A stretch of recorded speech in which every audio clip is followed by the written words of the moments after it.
সকল প্রশংসা আল্লাহর নামে। নবী সাল্লাল্লাহু আলাইহি সাল্লামের নিকট কিভাবে ওহী নাজিল শুরু হয়েছিল।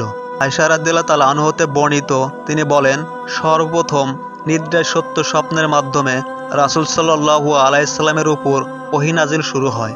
তিনি যে স্বপ্ন দেখতেন তা দিবালোকের ন্যায় সত্য বলে প্রকাশিত হতো।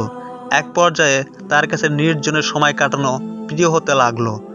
তিনি হেরা গুহায় একাকী বাস করতে থাকলেন এবং পরিবার নিকট ফেরত আসার পূর্ব পর্যন্ত কয়েক রাত্রি তথায় ইবাদতে মগ্ন থাকতেন। অতঃপর তিনি তার পরিবার নিকট ফেরত আসতেন এবং প্রয়োজনীয় খাদ্য সামগ্রী নিয়ে পুনরায় গমন করতেন। খাদ্য সামগ্রী শেষ হয়ে গেলে তিনি খালিদের কাছে এসে পুনরায় গমন করতেন।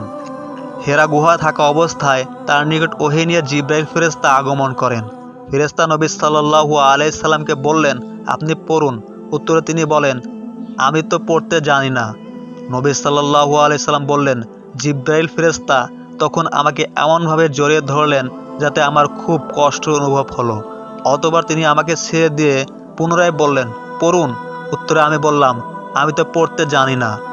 অতঃপর আমাকে দ্বিতীয়বার জড়িয়ে ধরলেন। এতেও আমার কষ্ট অনুভব হলো। ছেড়ে দিয়ে আমাকে বললেন, পড়ুন। আমি বললাম, আমি পড়তে পারি না।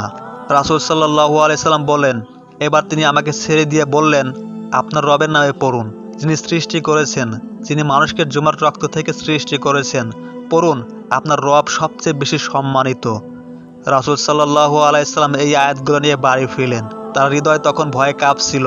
তিনি খাদিজা বিনতে খুয়াইলিদ রাদিয়াল্লাহু তাআলা আনহার নিকট এসে বললেন, আমাকে চাদর দিয়ে ঢেকে দাও, আমাকে চাদর দিয়ে ঢেকে দাও।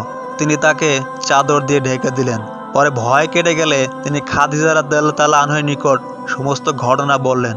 আল্লাহর কসম, আমি আমার নিজের জীবন সম্পর্কে আশঙ্কা বোধ করছি। খাদিজা রাদিয়াল্লাহু তাআলা আনহু সান্ত্বনা দিয়ে বললেন, না, ভয় নেই। আল্লাহর কসম, তিনি কখনই আপনাকে অপমানিত করবেন না, কারণ আপনি নিজ আত্মীয় স্বজনদের সাথে সদ্ব্যবহার করেন, দুর্বল ও দুঃখীদের খেদমত করেন, বঞ্চিত ও অভাবীগণের উপার্জনের ব্যবস্থা করেন, মেহমানদারি করেন এবং প্রকৃত বিপদগ্রস্তদেরকে সাহায্য করেন। খাদিজা রাদিয়াল্লাহু তাআলা আনহা তাকে সঙ্গে করে নিয়ে তার চাচাতো ভাই ওরাকে ইবনে নওফল, ইবনে আসাদ, ইবনে আব্দুল উজ্জার নিকট গেলেন। ওরাকা জাহিলিয়ার যুগে ইসরাঈলী ধর্ম গ্রহণ করেছিলেন। তিনি ইব্রানি ভাষায় কিতাব লিখতেন। তাই আল্লাহর ইচ্ছা ও তৌফিক অনুযায়ী তিনি ইনজিলের অনেকাংশ ইব্রানি ভাষায় রূপান্তরিত করতেন। তিনি বৃদ্ধ ও অন্ধ হয়ে গিয়েছিলেন। খাদিজা রাদিয়াল্লাহু তাআলা আনহা তাকে তার ভাতিজা অর্থাৎ রাসূল সাল্লাল্লাহু আলাইহি সাল্লামের নিকট থেকে সব কথা শুনতে বললেন। ওরাকা তার ভাতিজার ঘটনা শুনতে চাইলেন। রাসূল সাল্লাল্লাহু আলাইহি সাল্লাম তাকে তার সব ঘটনা শোনালেন। ওরাকা তাকে বললেন, এ সেই ফেরেশতা জিবরাইল যাকে মুসা আলাইহিস সালামের নিকট আল্লাহ নাজিল করেছিলেন। আমি যদি তোমার নবুয়তের সময় বলবান যুবক থাকতাম, হায় আমি যদি সে সময় জীবিত থাকতাম যখন তোমার জাতি তোমাকে মক্কা থেকে বের করে দিবে। রাসূল সাল্লাল্লাহু আলাইহি সাল্লাম ওরাকাকে জিজ্ঞেস করলেন, তারা কি সত্যি আমাকে বের করে দিবে?